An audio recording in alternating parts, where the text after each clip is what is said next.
you're running for office, right? You're running for office in Texas. I'm curious to know, why are you running for office? And what is the most important issue to you that you're running on right now?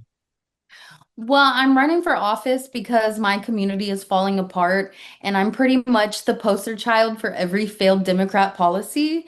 Because everything that they're pushing as far as these socialist programs, benefit assistance, universal health care, things like that, I'm literally on those programs. And as you can see, like with my plaques and things like that, I should be able to get a job. I should be able to get a good job. But I swear to you, I think it's because I'm utilizing those programs that it's making it more difficult for me to get a job. And my current congressional rep, he was actually here at my apartment complex about, I don't know, maybe 2 months before last year was over. And he was doing the grand reopening. So I actually live in one of the first public housing projects in the United States. And it just got gentrified. And so my opponent was so excited about, oh, it's going to be so good for families, this, and that. And I'm all sitting here and there's, needles everywhere and people banging on my door at the middle of the night. The police don't like to show up. It's not really their fault. It's another policy issue, but the police don't show up. The neighborhood's not safe. And I mean, I don't go anywhere without my firearm on me. And I think that for me, one of the most important things for this specific term, if I get elected, would be doing term limits. And then I also really want to get into some policies that I think would be beneficial as far as like human trafficking and like the way we punish offenders. Because of my background, I know kind of more so how like the gang mentality and like criminals think. Just because I was forced to be in that environment. And so I know like some of the things that we're doing is not really punishment to certain groups of people. It's actually kind of building an army against us. And so I know that might not be the prettiest thing to talk about, but when it comes down to national security, I mean, that's a top priority of mine for sure. So you talked about how some of these democratic policies have affected you. Like, how has that affected you negatively? I'm curious to know about that. And Okay. how would that prevent you from like getting a job, or a job that pays well? Right.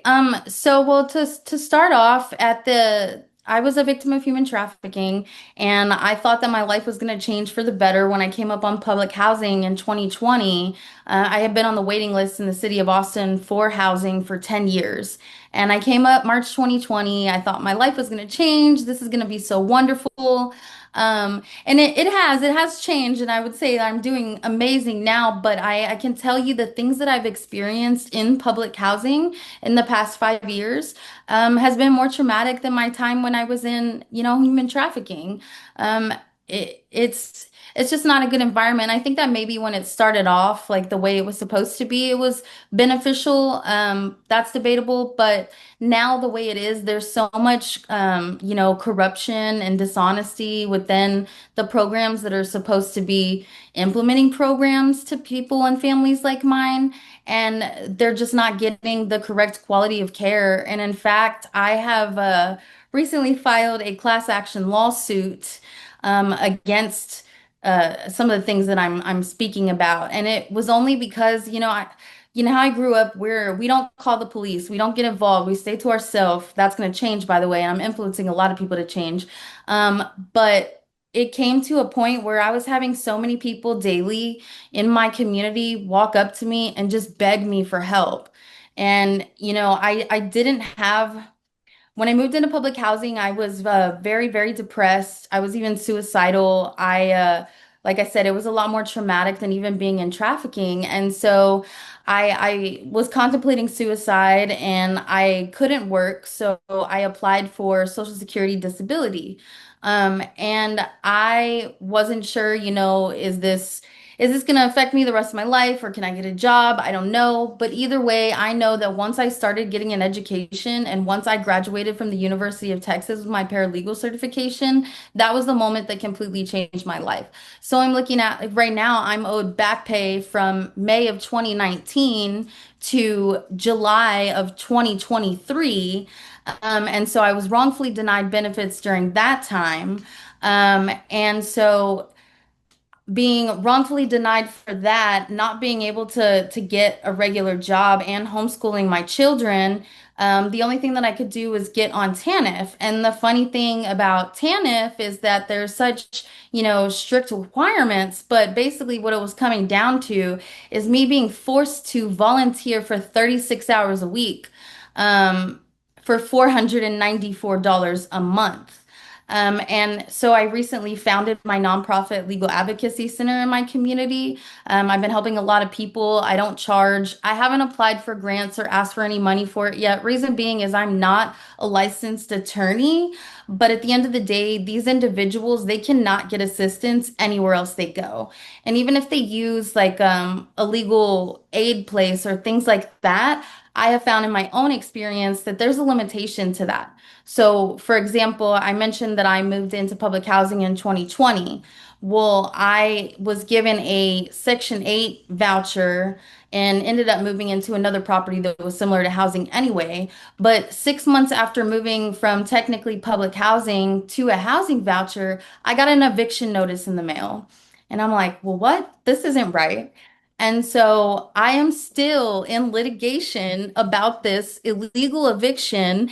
And during this entire time, me and my family have been retaliated against. There's black mold in our ceiling. The environment's completely unsafe. And according to like federal rules and regulations surrounding these things, they're just in complete violation of the law. And to my surprise, I have followed all of the, administrative routes that you need to go for the TANF, for the SSI, for the housing authority.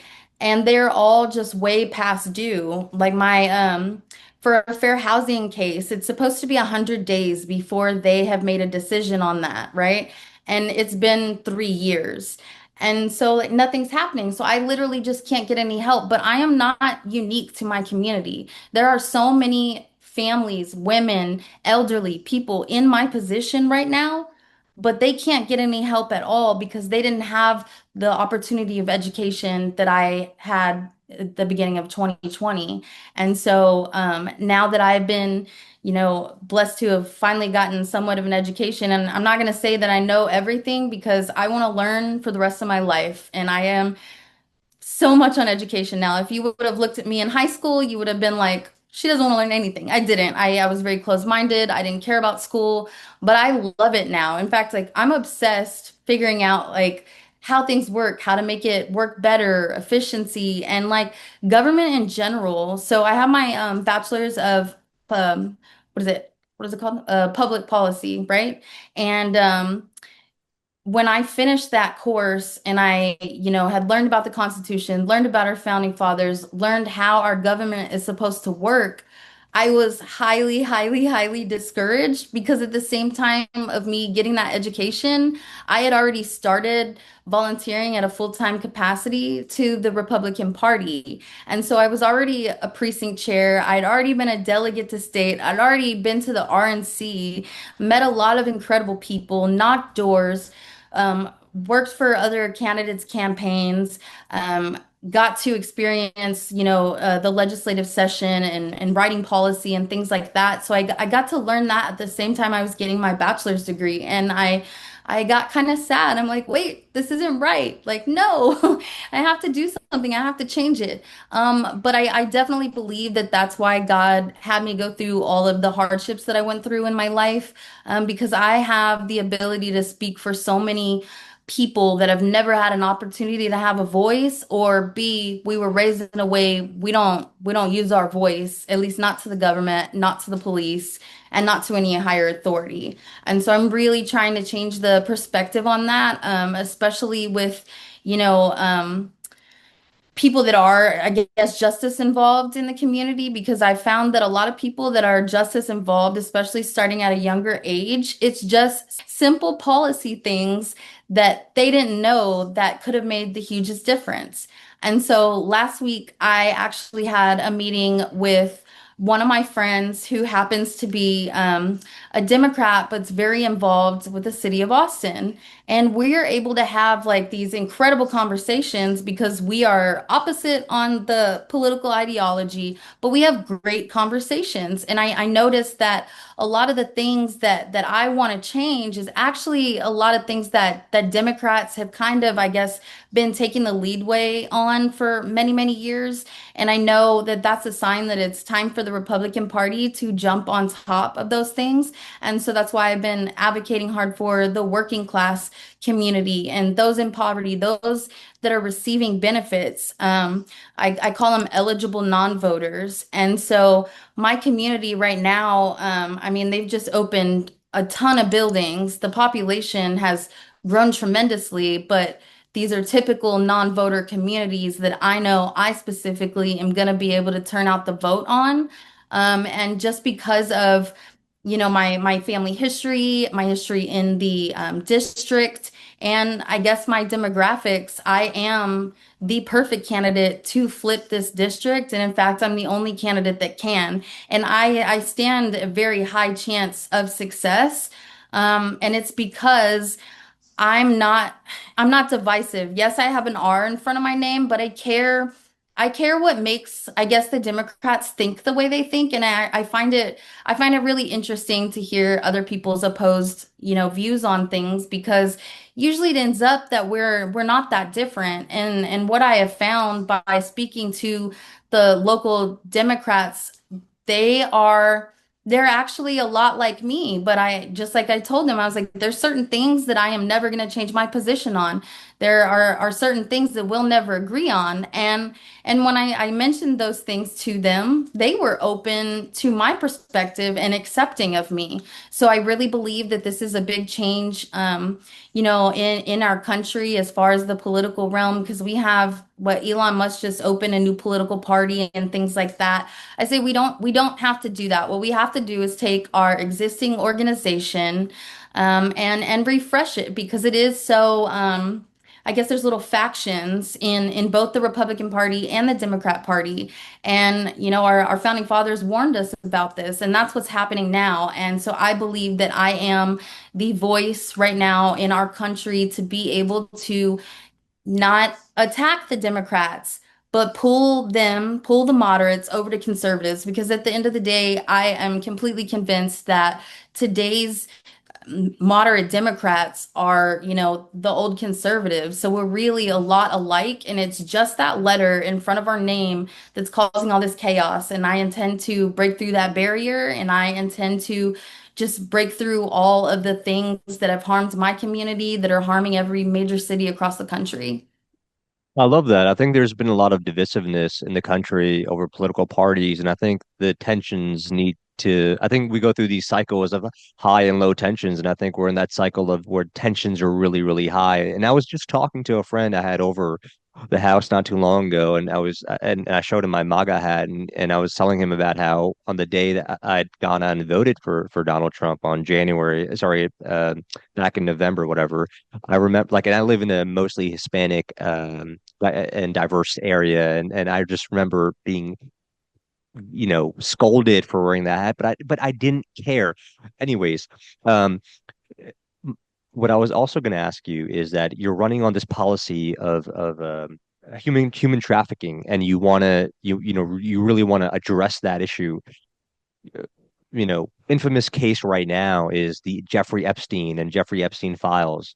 What do you think happened to that? Because here's this self-proclaimed billionaire who had lied to many people about what Ivy League institutions he had gone to. Allegedly, he'd been to these institutions, and then he did accounting for multimillionaires, and he was in this high power with m multiple tech firms and CEOs, and then they had charged him with these really scary charges, and then he kills himself in prison while being on suicide watch. And now, we were hyped up to lead to like, oh, hey, we have this Epstein file, we have the Epstein list. They release it back in, last year, and then they re-release it, and it's the same thing. And it's basically this bait and switch that I feel like they just did. So where do you stand on that in terms of like, do you think that we are lacking transparency in America, um, especially from the government, and there's a lack of trust within the government? So I absolutely think that there is a lack of trust, but I don't believe it's so much because the government is doing malicious things or has an ill intent. What I believe it is just the different agencies, procedures, and policy. And I think that they're making things a lot harder for themselves. And I know like probably the chain of custody and things like that. I don't know exactly how intense it gets trying to move that to one agency to another. I don't know how difficult that process is, but I do know that it's way too difficult. I think I think the only solution is to have someone who knows a lot of information from the outside to just go and tell the truth, to just go speak up. And when you have one person do it, you'll have another. And personal testimony stands to go a lot further, I think, than what a prosecutor puts together on a piece of paper. So you don't think they're intentionally hiding the Epstein files? I don't think they're intentionally meaning to do that, but I think it's probably a matter of national security. I think that there's probably names and situations on that list that it would be, detrimental to come out. But what I have to say to that is, as Americans, you know what? Let's take our loss. Let's move on. Fine. They don't want to give it to us. That's fine. Well, we have a feeling who these other people are. And I know several people who know a lot more details about these things. So what do? We make an example of people committing those crimes and deter the crime in the first place. And so, one thing that I think would be really good for us to do is, for example, pedophiles and sex offenders, when they go to prison, they're in private custody. Put them out in general population. Stop hiding them in the federal penitentiaries. Put them in a state penitentiary. Those people are going to be terrified to hurt another child because they're going to be terrified to go to general pop in a Texas penitentiary. And so I think in certain things we need to get a little bit more aggressive on the way we punish crime and raping women, trafficking women, or hurting a child, that needs to be treated as a serious crime because it is, and we're giving it a slap on the wrist. My father, he went to prison when I was really young. And in the state he went to prison, he got 25 years, right?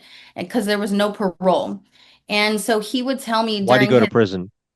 so he went to prison because his girlfriend, and she did this to her previous boyfriend, by the way. She had an issue with him, and so she called him to come over to his house and said it was an emergency, to set him up for him to walk into her having sex with another man. And so, he handled it in the way that he handled it, did some things that he shouldn't have, and it was wrong. But the thing is what's interesting to me is in that 25 years that he was in prison, he would tell me he would see the same child sex offender come in three, four, five times during the time that he was in there. And I think that that is just so unfortunate. And I think that if we target these type of offenders and we make sure that they're being, you know, I say it's given the same rights because why is it that someone commits a different crime, they have to go into general population and they don't get that protection? If our institutions know that these childhood pedophiles need this extra protection, then they should know how bad it is. And so I really believe that if we start putting them in normal population, not in a federal penitentiary, and they can be like all the other offenders, they're going to be afraid to offend because they're not going to want to go there. Now, to your back to your dad real quick. Did he end up killing that guy? Is that what he ended up doing? So no, and in fact, if he would have committed murder, he would have gotten less time. So what he ended up doing was allegedly holding his girlfriend hostage in her house and raping her. But again, he doesn't dispute that he did that, but Mhm. also she did the same thing to her previous boyfriend, and it was, setting somebody up, and he also didn't have good representation, and it was an election year. So he was made that, I guess he was made a picture or pointed that picture of and to set that. But it's funny because a similar thing ended up happening to me when I was 16. And I just wonder, had my father not served 25 years, he would have been out to protect me. Hmm. And I don't know, it's a difficult thing, but his pre-sentencing trial, by the way, only recommended that he do 7 years in prison, and that judge gave him 25. So it was pretty interesting to me. But So what he, should happen? I was just going to ask you, so what do you think should happen to someone like an Epstein? what should happen? He should go to general population in a Texas penitentiary. He's not gonna be happy. And that should be anybody. And so I guess this is my like PSA to anybody that's involved with things like that are currently going on. I suggest you stop, because I'm gonna get elected and I'm gonna work on policy that ensures when you go to jail, when you get caught up, and you will, you're going to be held accountable. And these should not be slaps on the wrist anymore. So all of the people that are doing those things, I believe, I don't have the facts for sure, but they are people of, positions of power or have a lot of money, things like that. I would just, air those people in caution. I would stop what you're doing, because we're gonna find out. So I think leave it alone the way it is, but just know that people are watching now and you're not going to get away with it. Yeah, it's scary as hell to know that people in power, multi-millionaires, multi-billionaires are doing stuff like this, where they've got such extreme power they could buy an island and traffic little girls there and have all these powerful men and women and have all these lavish parties and do stuff like that, this to little kids and then get away with it at the end. It's a really scary time I think we're living in, and I think this feels like another cover up to me personally, like the JFK stuff, where you said earlier, like there are some powerful individuals involved and allegedly are involved, and they're a little scared to publish this list. And it's like, come on, like you led us down this rabbit hole, and now you're just you did a bait and switch. Like, oh, there's no Epstein list. He was pretty much a victim of the government, and Maxwell, but she's in 20 years of prison for sex trafficking little girls too. And so what about her? I mean, is she innocent too in all this? It's so insane. It's like release the goddamn list. I think any politician running just on that, like transparency, I think they're going to do really well. So I think you're onto something. I think you should run with one of the ideas of your political campaign being like, hey, like I'm gonna be fully transparent with the American people and restore that trust. Absolutely. I mean, as I've mentioned, I currently live like in public housing and things like that. And so I just got to file, I guess, my first thing for Congress, reporting like my wages and the things I own and everything like that. And I'm kind of laughing to myself. I'm like, man, I am the poorest person to ever do this. And I really am. And I take so much excitement in the fact that I'm asking the American people for this job, and I know it's the job that I'm meant to do, and it's get involved and have a voice that's not afraid to say some things that might be controversial. But my whole existence, I guess, in government is controversial, because people like me, we don't get to be represented in government. We usually just don't have anything to do with it. And that's why things are getting so bad. So we need all of the people who were like me, who haven't been involved, all the non-voters. It's time for them to get up and use a voice. And I know that I'm that candidate to motivate them, because, I I look nice and I look proper now, but like when you see me walking outside, I have to fit in with my community. And so some days I'll be wearing, a nice skirt, and the next day I'm going to be wearing Jordans, and people are just going to have to accept that. And I mean, I'm not afraid of these people. I'm not afraid of gang members or cartel members. They don't scare me. But I would say that those that are in government that have been doing these things, they should be scared of me, because I will find out. And so I'm not like threatening them, but they should just drop out or not run again. There's so many of them and we need term limits anyways. Just don't run. I think that we need to come together as an American people, drop the Epstein thing because we're never going to get an honest answer and focus on going forward and focus on how we can improve policies to prevent this in the future. Are you on the ballot? Did you win this past election cycle? So are you now on the ballot in November? So I have my Republican primary coming up on March 3rd. Okay. So right now it's me and two other people. I've been in this district since I was 19. All of my kids were born here. My children's father was born here. The family goes deep since before it was even Texas. My opponent, one of them is a California transplant, and the other one is running for Congress for the fifth time in the third different district.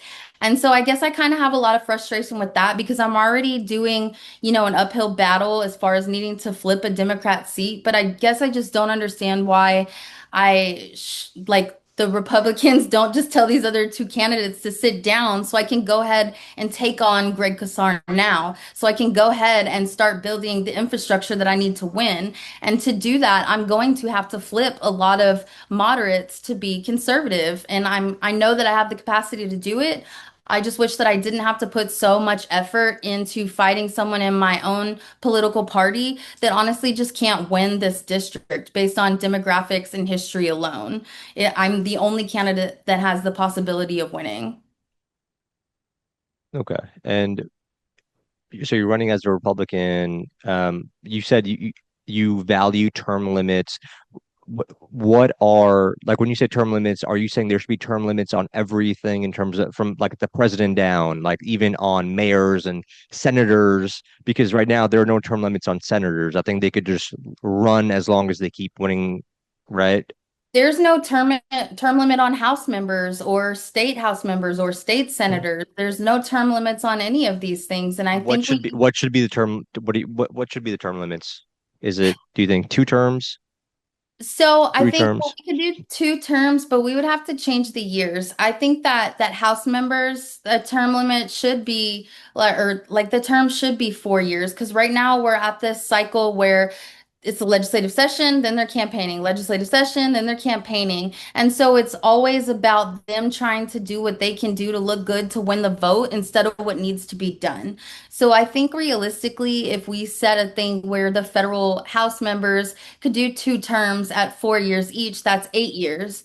Then you go and you do senator, do two 6 year terms, that's 12 years. Okay. And then so now we're at 8 and 12, we're at 20 years. If you want to go on and run for the president that time, cool, you'll have another 8 years, but that's still 28 years. That's still longer than a federal job. I know like if you work for the FBI and things like that, the retirement is 25 years. So if you want to be an elected official, if that's what you want to do, then have those same kind of standards. But at the end of the day, like for me, for my race, like no matter if term limits gets passed or not, I'm promising that I will only sit for two terms, at which time I'm gonna run for Senate. I already have that planned in my head. If I lose, okay, well, I'm gonna come back to my community where I'm gonna stay living in anyways, and I'm gonna train up the next generation of leaders. But I am not going to stay a career politician. I'm going to get in, make the effective and urgent change that's needed with a perspective that has not been represented in government. And then I'm going to train the next people, regardless of political party. Because yes, I am in a blue city. So maybe the candidates that I'm going to be raising up, maybe they are still Democrats, but I can give them a conservative perspective and use my successful campaign and time in government to leverage that to pull a more conservative point of view in policy anyway. I've heard people running on term limits as like as a point of that they're trying to get across, but then when they get in office, they end up just staying there, and it's like, hey, you said you would run for like 2 terms, 3 terms, whatever, and here you are. It's like 20 years later, and you're still here. Why do you think that is? Why do you think people um end up running on like term limits as one of their proposal, but then like they end up kind of backing away from that? Do you think they get too comfortable with the job? Do you think they just maybe it's a part passion thing, or do you think they're just did another bait and switch? Okay, for me, for example, the way I'm going to prevent that is I'm already so sure that I'm going to win my election that I've started to prepare my bills that I'm going to file on day one. Because also, a lot of times, if your legislature is going to get passed, it depends on how soon you file it. So I'm going to have my stack of bills ready to file from day one. And I'm already going to be working on, I guess gathering the support for it on both sides of the aisle. But as far as I guess people getting in and staying in, it I have to say one of the things that I have recently learned that I was kind of discouraged to learn that the American people might be discouraged to learn. It takes a decent amount of money to win the election in the first place, right? So when I'm elected, now I'm going to need to be on a committee. Do you know that these committees and things like that, it's the same thing. You need to fundraise. You need to have all of this massive amount of money. Stop it. Take the money out of the government, put the people back in the government. Screw the money. And I'm sorry, I think that whatever the median household income is for your district is how much you should get paid. I think that would solve a lot of the issues, but it's not really, I guess, so much the salary that keeps people in. It's all of the luxuries that come with it. And like Nancy Pelosi, she has all the stocks and things like that and Oh properties. God.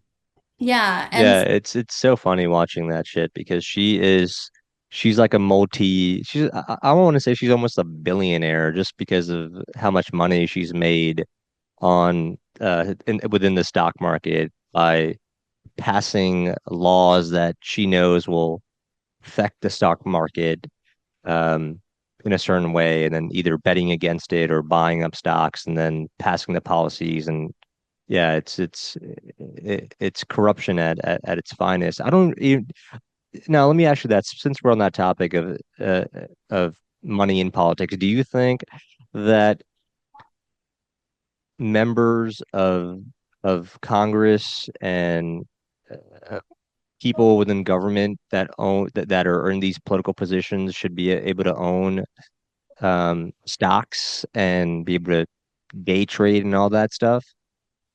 I absolutely do not. And I don't know if people usually go in having those things or not. It's my impression that usually when people get into Congress that they're already rich, so I'm sure that they do. For me personally, I've made my disclosures and everybody can see, and I don't have any intention on doing that. I'm also not going to buy another house because, as I mentioned, I live in housing projects right now. But what I want is a settlement in my one of my lawsuits is like I want a house in my district. So there's literally houses right next to the projects, but guess how much they cost? $1.2 million. dollars. And it's funny because I've noticed that, you know, housing is so expensive, but I've seen the media lying about all the houses that are available in my district and how long they've been on the market. And what's even more funny about that is that when I was knocking on my district last election cycle, everything was Airbnbs. So the people that were voting were the actual homeowners. So when I'm knocking on the doors, it's the Airbnb people, it's the rental people, and they're conservatives. They just don't vote. So I think that something needs to be done with the Airbnbs too, because that's what's controlling my district right now. Because I can tell you, people that are from the projects, brown, black, white, we're all conservative over here. We're all conservative. We just don't vote. The only people that are not conservative are those that I think are the traditional blue dog Democrats. They're the older ones. And so once I talk to people like that, they're quickly on my side. But I know that this has to be an issue to every marginalized community in a major city. I mean, I live on the east side of 35. They literally, moved black and brown people here and segregated them, and so if it's happening in my community, it's happening in every other major city's community. We just haven't had the opportunity for a person to come up like I'm coming up to blow the whistle, but also take charge and hold people accountable. So you're in the projects right now, and how long have you been there for? 2020. Okay.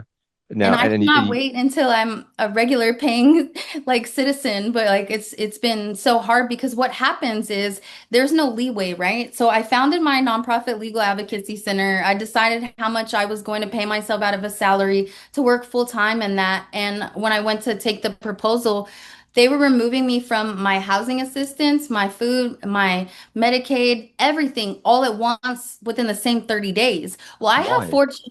I have four children that I homeschool to accommodate a disability. And so they're wanting me to take a gamble on my children's life with my nonprofit legal advocacy center and literally gamble if my children are going to be able to have a house over their head. What happens if in 3 months I'm like, oh no, I can't do this? Now I know that's not true. I know I can do it, but you can't just gamble with your children. And so it's to stay here. They don't want families to be self-sufficient. What they want is for us to stay here and just take whatever social agenda they're trying to push to manipulate the population, and they do it in black and brown communities, and it's not going to happen anymore. You also mentioned earlier that you were trafficked, and I'm really sorry to hear that. That must be obviously a tragic part of your life in the past. What happened during that period that you were trafficked from? But then you also spoke about how you were in high school and your dad, the situation happened with your dad. So I'm curious, like what age were you trafficked, and then and how'd you become a victim of that? And I see why that's one of your big policies is to fix trafficking, to solve for this trafficking problem because it is a very real thing in America. Absolutely. So, well, to start with, I was born in Virginia, and my mom and dad got a divorce when I was young, and my dad went to prison. My mom remarried, I think, when I was around 7, give or take, and then moved me down to Texas. So I didn't have any family or friends or anything like that. And of course, this was before social media, so I never kept up with any of my friends and things like that. And although I wasn't myself a military family, I was moving as if I was a military family just because of my stepdad's job. I guess it was highly sought after. I mean, I moved from school to school to school in tons of different places. So, I mean, I started off middle class, but not even upper middle class. We weren't even like comfortable. I know like when I was growing up, my mom, it was just chicken and rice. That's all we ate.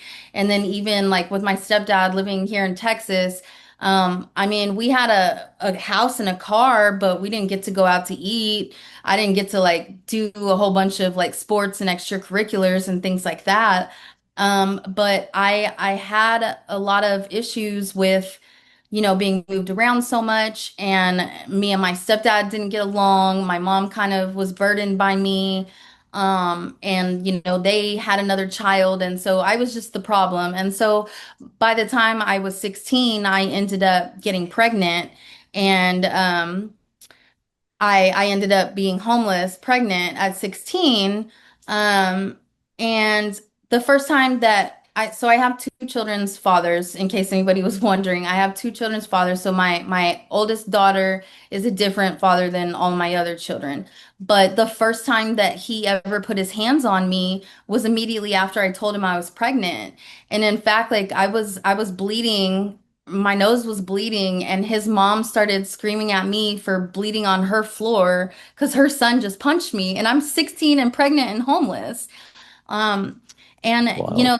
things just got progressively worse. There's a lot more policy failures in there I'd love to go over, but it would take a lot of time. But fast forward to me being 19 years old, I obviously, when I was middle class, I lived in kind of like the suburban area. Well, in those areas, they don't have the same type of programs for pregnant moms and benefits and resources like they do in the inner city.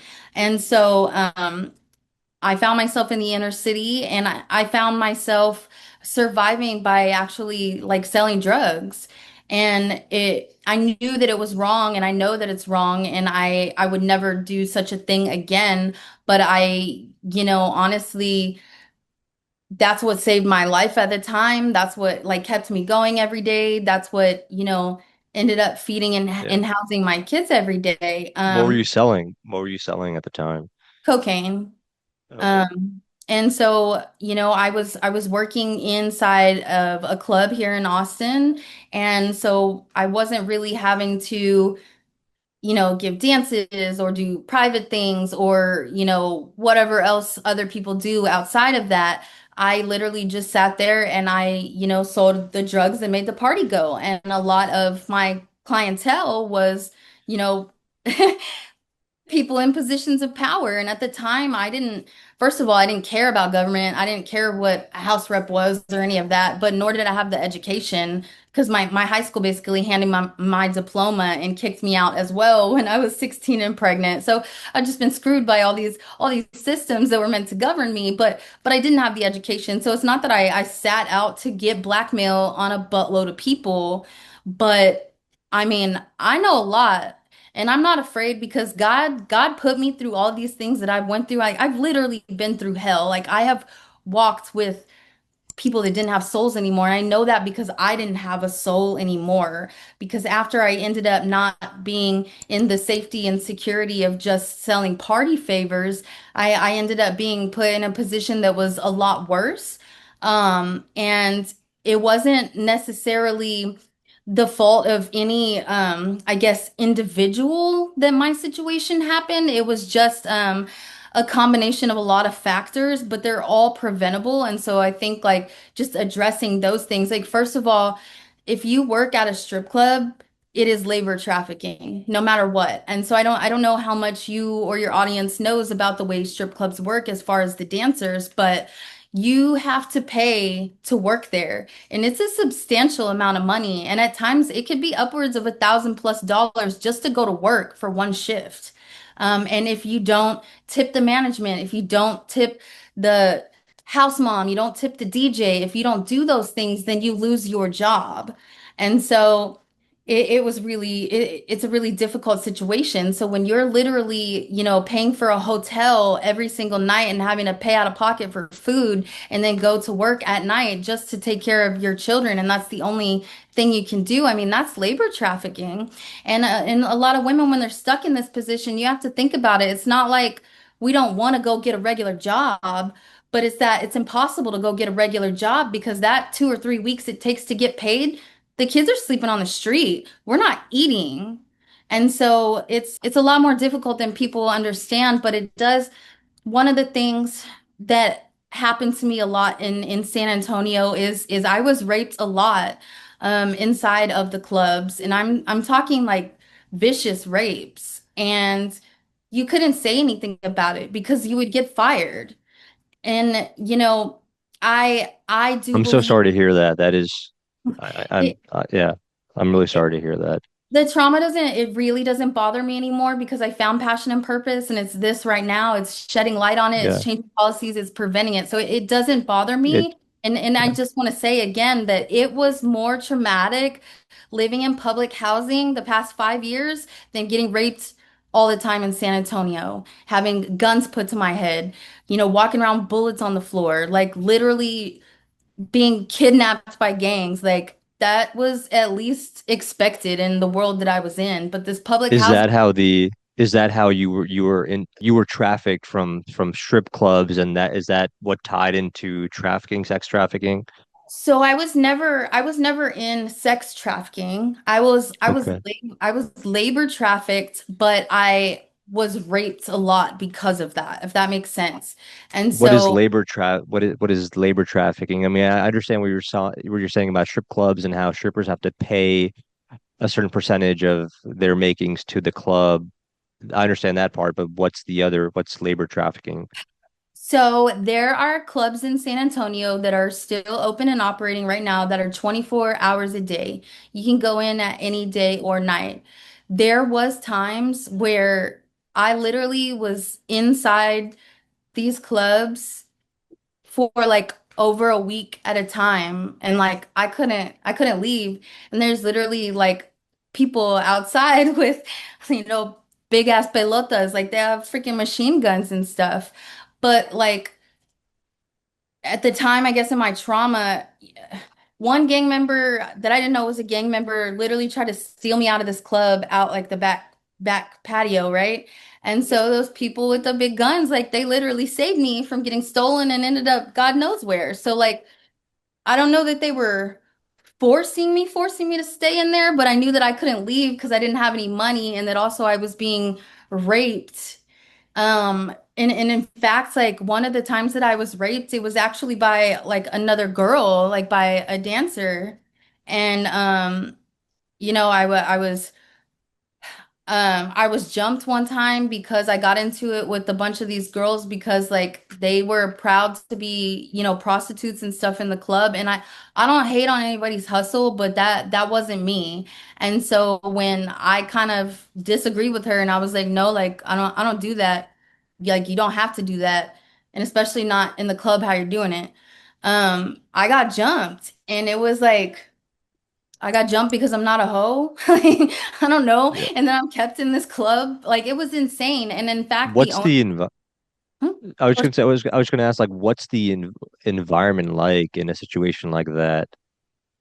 Um, well, it's very dirty. This particular club, I think they have like three or four locations that are 24 hours. I mean, they are nasty. If you turned on the light in there, it will probably be like horrible. It's very, very dirty.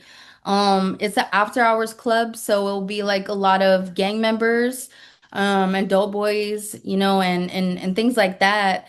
Um, and I mean, it was really just like a big gang party, but then like all Yeah. the politicians come in, and of course, like at the time, I was blonde. I was blonde for a long time because I used to do hair, and like I was the only like blonde girl in Texas who was a dancer and spoke Spanish. So like I feel like I was targeted because of my demographics and exploited to some particular, elected officials and things like that. Um, but like it's hard to say though, like who's to blame? Is it the gangs or is it the politicians? Because one wouldn't happen without the other.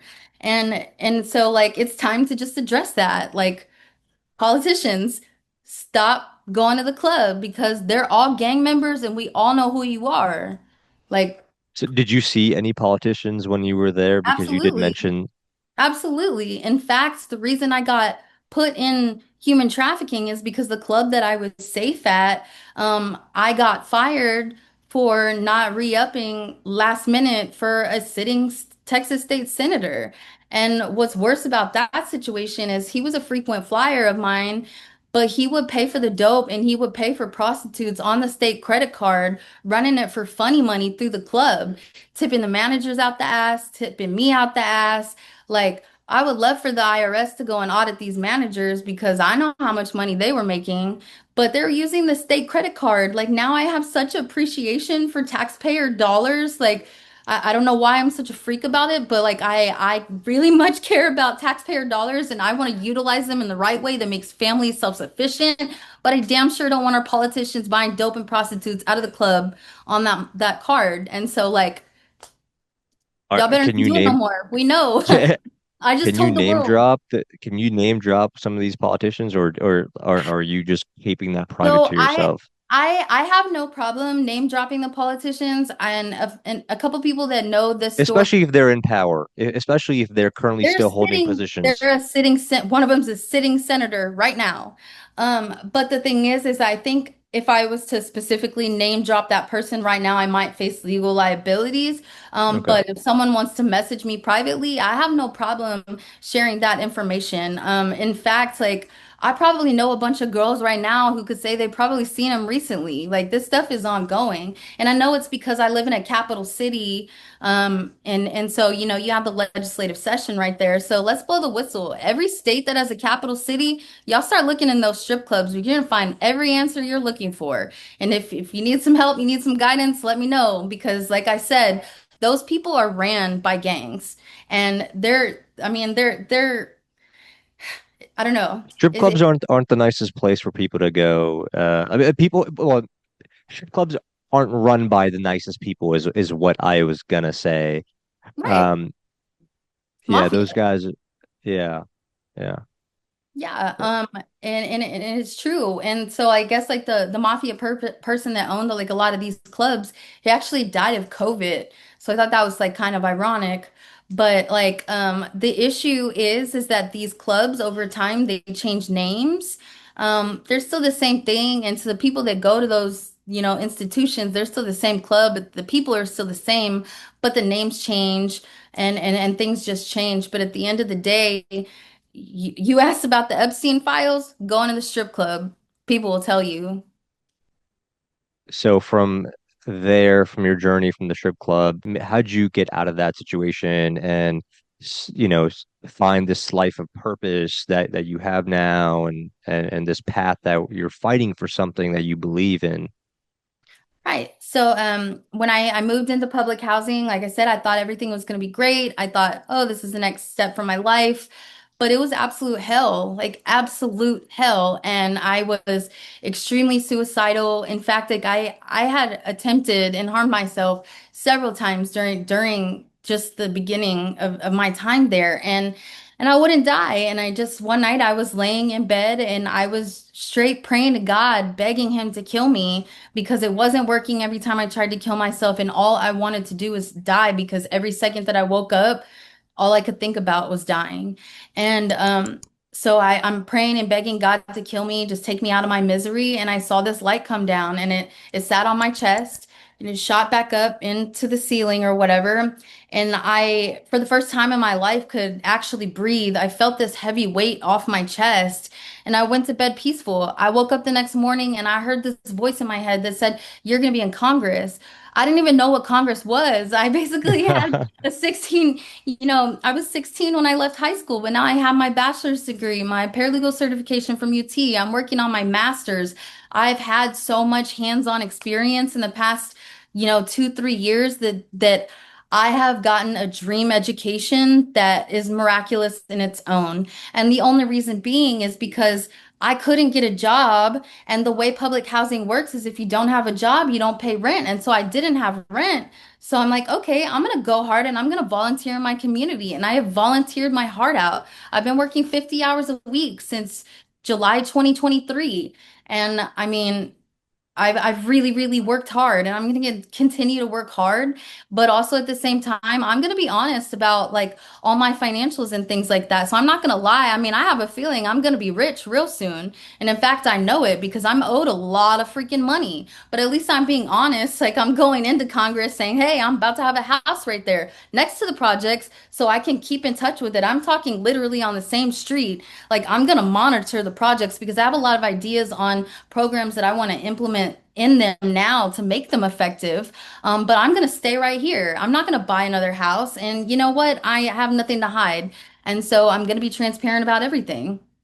Why don't you think there is more of an initiative to fix Section 8 housing, the projects? Because if you, like you said, like you walk by any projects or most projects, they're not only like from the inside, but like if you look at them from the outside, they just don't look like a place you want to be because they look cold and it's like just brick and it It almost looks looks like like a an institution. concentration camp. Yeah, kind of like a jail cell is what I want to describe it. Like it. So, how would you fix that? What were some of the things that you would do to, I guess, beautify not just the projects, but maybe the inside as well?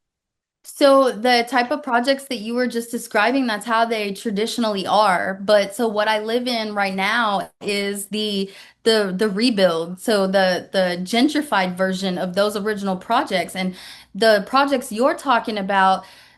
The thing that was beneficial about them that's not there now is that people know when you're moving in the projects, you're staying there. Your neighbors are your neighbors. That this is your community. And so, like them or not, you have to deal with them. And so there is some sense of community. Now the way they have gentrified it, what they've done is it was a bad idea.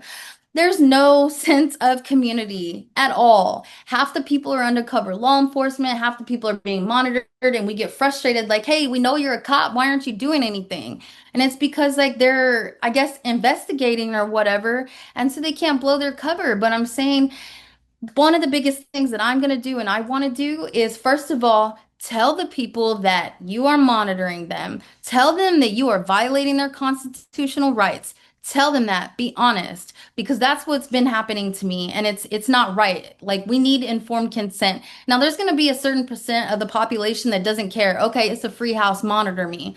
But there's going to be some people that are going to be either reluctant because they don't believe in big government or reluctant because they're a drug dealer, they're involved with, illegal activities, and it's going to deter them from wanting to get into that environment, forcing them to be self-sufficient in the first place. But the people that are here, they'll be under the understanding that this is a social experiment.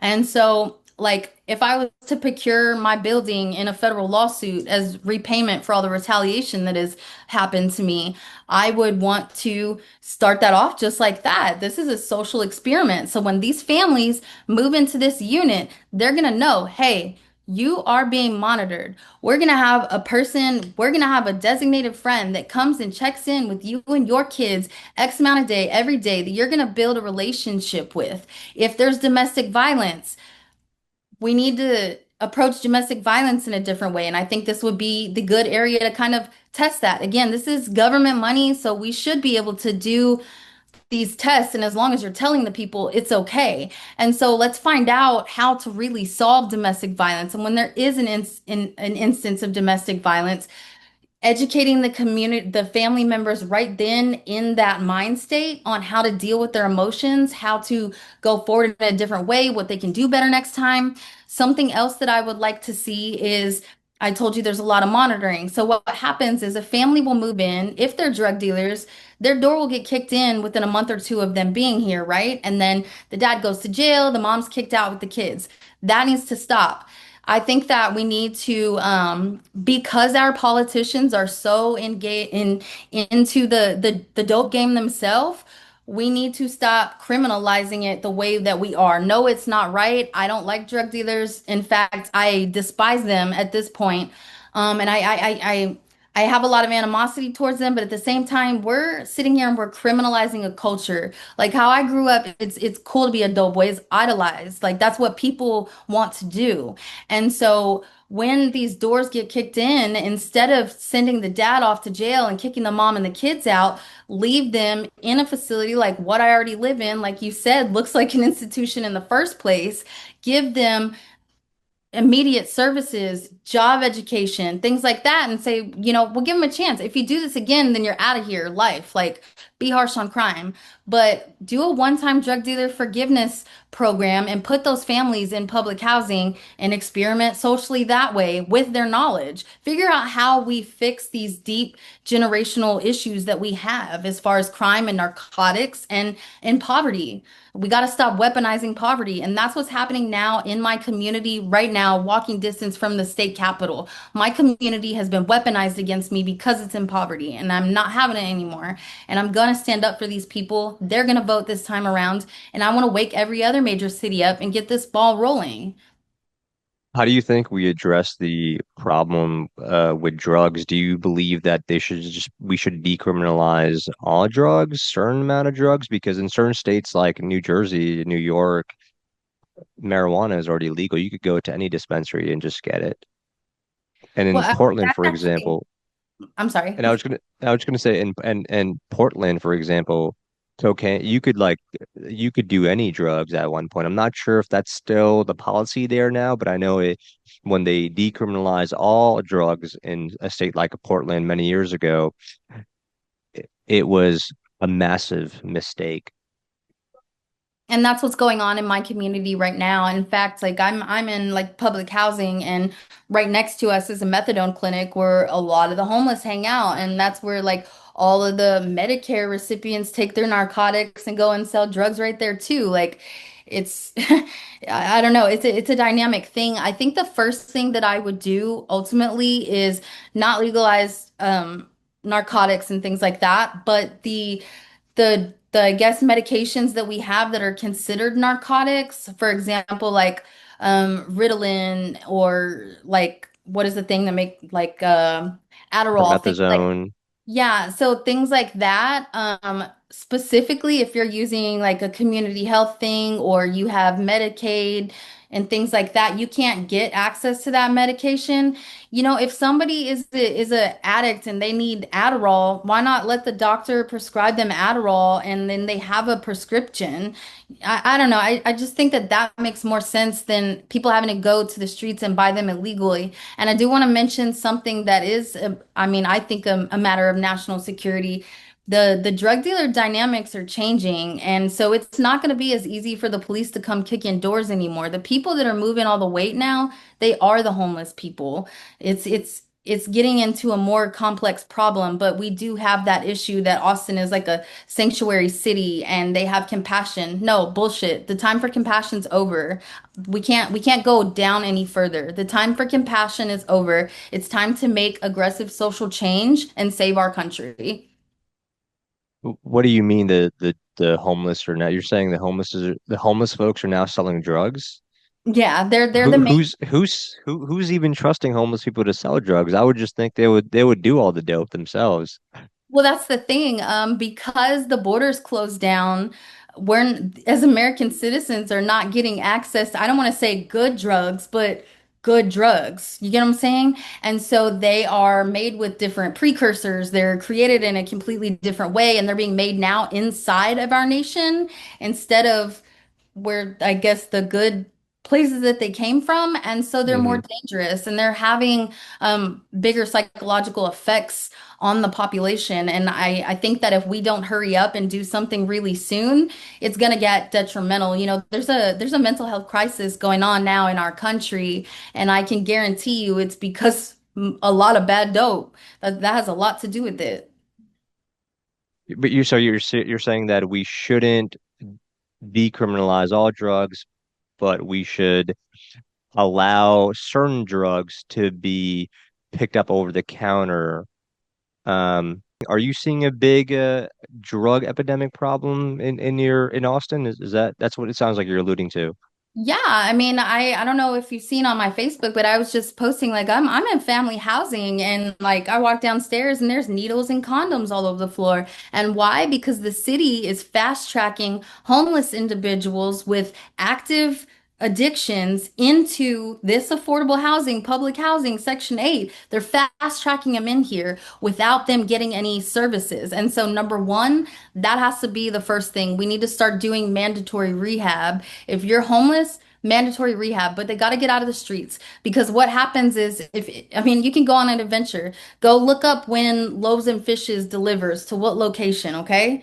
Pull up, watch. Soon as the food truck goes away, that's when all the dope dealers and the addicts come out because they know where all the people, all the homeless people are going to be receiving those community services throughout the city. And so like we completely need to reframe all of these homeless initiatives in the cities. They're the problem. They're absolutely the problem. And on top of that, the nonprofits that are providing these services to the homeless people, they're criminal. They're doing criminal things, and it's just an attack on my community especially. Because if you walk 3 blocks that way and go to the west side of 35, yeah, there's going to be homeless people there, but the I guess the infrastructure that's there is completely different. Like we literally, I mean, our gas stations sell different things than those gas stations do. Like it's just not right. But the homeless initiative is just causing a lot of fraud, a lot of federal fraud through the nonprofits, and it is being weaponized on my community because the city knows the more homeless people they have, the more federal funding they get. And I could tell you because I do know like gangs and things like that, these homeless people, they're reorganizing, they're forming new gangs. These are not going to be the traditional street gangs that we used to have where they could be almost controlled by the police or controlled by the person that is running that particular gang. These gangs are different. So not only do we have, you know, a bunch of homeless running around family housing, our city's getting paid for it while they're sitting here reorganizing gangs and selling drugs and just it's complete chaos. Sounds like such a terrible policy to have to award a state or award people, counties, whatever you want to call them, that say, oh, hey, we have more drug use, so we need more funding. That's such a bad policy. Like, I don't know why that's even in place. That should be abolished, shouldn't it? Shouldn't that be abolished to say, hey, you have more, in fact, you have more people using drugs. We're going to actually take away some of this funding because you need to figure that out. Well, you can go on the next block over and get like a little prep sack of like pipes and clean syringes and stuff to use drugs and like it's all paid for by the taxpayers. And then guess what? It winds up in my hallway with my kids walking over it. It is absolutely ridiculous. There's no reason why this compassionate use is not compassionate in any way. It's not compassionate to the addict, it's not compassionate to the community. The only thing it's compassionate towards is the federal funds that the city's getting. Well, Lauren, it was a pleasure having you on. And I'm so happy that you are where you are now because you seem very passionate, and you found a purpose, a very clear purpose in life. And I just wish you the best. So let me ask you this: where can people find you and your work? Yeah, so you can go to Lauren for Congress. That's Lauren, the number four, and then Congress.com. And you can look up some of my stuff there. I do have to admit, I am not the best like graphics person, so I'm working on it. But I do have a bunch of like live testimony that I did at the Capitol during this past legislative session. I did do all of those things for free. I'm not a paid lobbyist. I went down there because I needed to learn how to do the process because I wanted to be in office and fix the real problem. So, but you can go to Lauren for Texas, or you can go to my LinkedIn, Lauren B. Pena at ATX, and you'll find me there. So Lauren B. Pena, ATX.